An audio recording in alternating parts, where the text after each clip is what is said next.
Hey, welcome back to the channel, baby. And today I want to talk about Split Fiction because I feel like it doesn't get enough credit for what it's about to do. Now, if you're not familiar with this game, if you don't know anything about Hazelight Studios or Host of Fares, I'm going to tell you a little bit right now. So, back in 2021, a small game called It Takes Two won Game of the Year. And people were like, "What is that game? What's going on?" But then they started playing it and it was amazing. Now, if you're like me, you didn't play it at all. You didn't hear about this at all. You didn't know about it at all. The reason I found it actually was because I had a little cousin come. He comes once a year, stays a week at my house, and I just let him just game away on my PlayStation, whatever his heart desires. I let him play, except for like obviously like Last of Us or anything crazy. He's only 12, but I was looking for a game to connect with him. I was like, I want a good old fashioned co-op game. I'm talking about the days of local split screen, Halo. Like I'm talking a game we could play together that was clean, fun, competitive, etc. And then I came across It Takes Two off of a small Google search of best co-op games to play. I played it, absolutely blown away. I think it was like 10, 15 hours of gameplay or something like that. But me and my little cousin did great. It was something that both interested me as a 27-year-old man playing the game and also a 12-year-old kid. We were both having a blast. The story captivated me absolutely. The gameplay captivated me absolutely, and he had fun the whole time. He wanted to skip all the cutscenes. I was like, stop, I want to know what's going on. It's funny how a company can do that. Also, Hazelight Studios is answering a lot of questions for a lot of people, a lot of concerns for a lot of people. I remember when Jose Ferris, he's the director of the game, he stepped out on the award show that just played back in December, and he started announcing this new game, Split Fiction, and his joy, his vibrance was so electric. People were like, "Yo, who's this guy?" And then he started announcing the game, and then I remember he said specifically, he was like, "No microtransactions, no loot boxes, no BS." That's something that he said in front of thousands of people at the Game Awards, and that is one of those things that's like, look, we're one of the few companies that are taking care of what your concerns are. Now, the next part of this video is I'm going to react to the new co-op gameplay trailer. I want to watch it, see what's up. I haven't watched it yet. I've already watched the original trailer at the Game Awards. I feel like Hazelight Studios of EA is just going to bring back what I miss so much about gaming as a kid. It was just fun. The stories were still there. Like, do you remember Sly Cooper? The story of Sly Cooper was good, dude.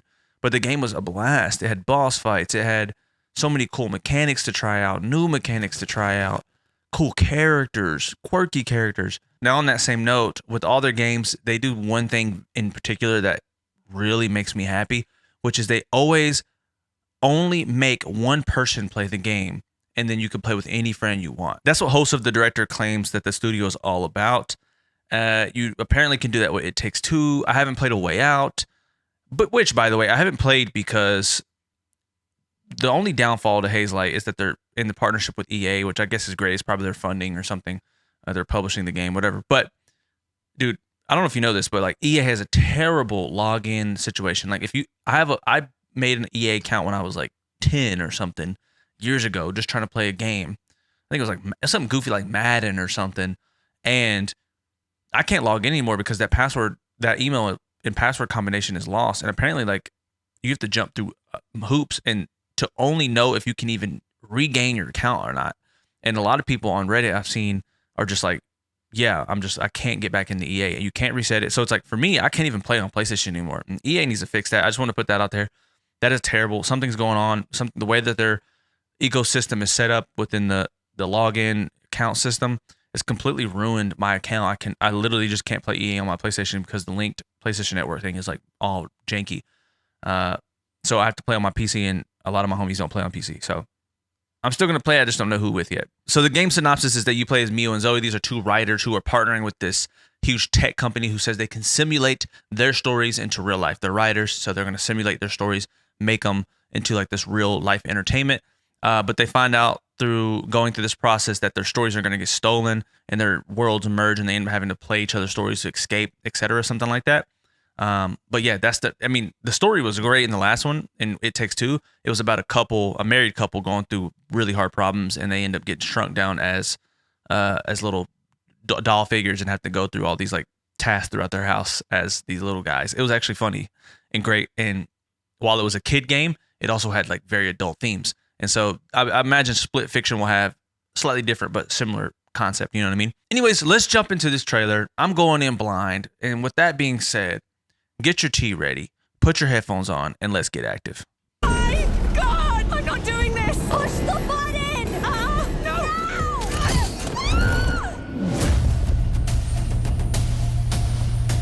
Straight up, straight up. I mean, I like EA, bro. I just need him to fix that account stuff, bro. Hey guys, this is Hazelight's next co-op adventure. I'm so excited about our new game that I want to give you one more sneak peek. Have a look at this. What's her name from Uncharted? In this doesn't level, it? Mio and Zoe are stuck in one of Mio's sci-fi stories. This one is all about gravity and how to defy it using the tools provided by Mio's dude. Story. Hop on! Wait! But there's also a crazy bike chase. I mean, that looks dope, bro. And of course, they're like badass boss. Swinging on stuff while on a bike. That's what I'm talking about. Bringing back boss fights, bro. Of this like with 2 players, but that's so fun. Okay, here's another one. So there's also this juxtaposition that you like. One of the things I really liked about It Takes Two is that you're jumping into many various types of game styles, from 2D platformers to 3D platformers to RPG to point and shoot to racing. It had so many like animation styles. It had so many mechanics. Like it's like they take it's like everything everywhere all at once, but in a game, and that's what they're doing. In this one, they're doing one of the writers is a sci-fi writer, Mio, and the other is a fantasy writer, Zoe. And you get it's a stark juxtaposition between these 2 different types of stories, split fiction, right?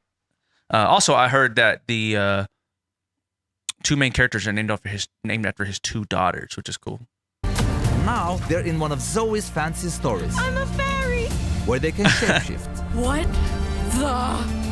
Into various fantastic creatures. Like, look at that, bro. Doesn't that look dope? 2D right there. To help them get to the next level. At Hazelight, we really love gameplay variety.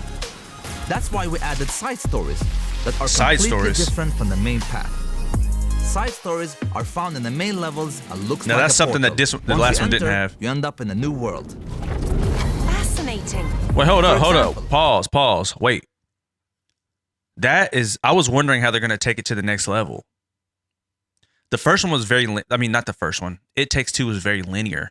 It had a very specific goal. It had these little side game, like arcade things. That was cool, but like it didn't have a completely new side quest at all that I can remember. So that expands this style of game just by nature of that.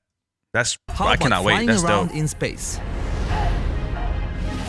Or ride on a sandfish in the desert. Okay, Dune inspired for sure. And why not water ski behind the train? Bro, that looks amazing.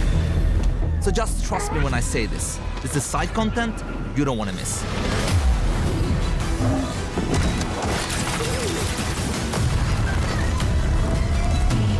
Bro, look at the graphics too.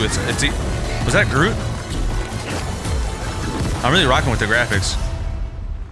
It's cartoonish yet still modern. Also, we get to play it March 6th, bro. Like, that's so quick. That's a day one buy for me, bro. See, that's what I'm talking about, bro. Like, look, that gameplay trailer was a little bit shorter and a little less detailed than I thought. I thought the original trailer was a lot more detailed, and it showed gameplay, not just story trailer or cinematic, whatever you want to call it. But that looks awesome, bro. You know, I wanted to say like it's less. I didn't realize this until watching this one, but it is less cartoonish than I thought from watching that first trailer. You know, when I say cartoonish, I mean like Ratchet and Clank, like Jack and Dexter. I mean Zelda, Mario Odyssey, like any Mario game. It's like these are very cartoonish games, and I thought this had a similar approach. And it is cartoonish, but it has like it's a little bit in the middle of graphic fidelity and more stylistic cartoonish stuff. So I like that. I knew my biggest concern was like, how are they going to make it different? How are they going to up the art? How are they going to take it to another level? And it looks like they're like, we got side quests, and that's how we're going to do it, which expands it so much. I bet this will be, you know, a half longer than the last game, we might be looking at like a 30-hour game. That's a pretty big ask. I don't know. I do sometimes fail to see the replayability in these games, so that would be my only like concern, and not even a criticism, it's just concern. But the games are usually so well made. I don't play Last of Us twice. You know, I used to when I was little and played Last of Us 1 like 5 times to platinum it, but I don't do that anymore. I don't have the time.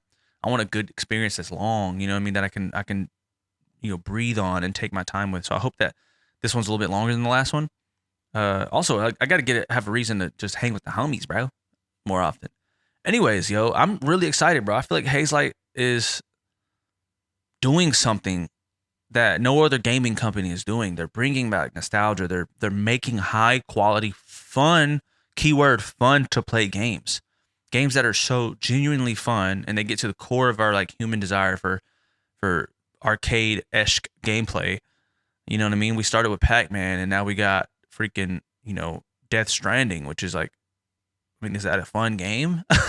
So, yeah, I didn't mean to throw like random shots at Death Stranding, but it's like, I'm just saying, like, I want a game that's fun, dude. I don't like, I personally like, tell me, let me know in the comments, bro. Am I the only one who's like, where are the fun games at outside of Nintendo? Like the fun games, bro. Where's the fun games outside of Helldivers? You know what I mean? They're like, even Helldivers is to me repetitive to a certain point. Where are the really fun games? If I'm missing some, and if I'm being ignorant in that regard, let me know in the comments. But like, I mean, Nintendo is the leader in just fun, bro. Smash Bros, Mario Kart, Mario Party, Zelda. I mean, how many can I name, bro? You know what I mean? So, anyways, I hope you guys enjoyed this video. Let me know in the comments what you're thinking. Are you excited about Split Fiction? I would love to. I mean, honestly, bro, if anybody on my comments wants to play with me, let me know, because I ain't got no homies on PC except for maybe one, and he might actually comment first. And if he does, I'm playing with him. But let me know. And until next time, peace.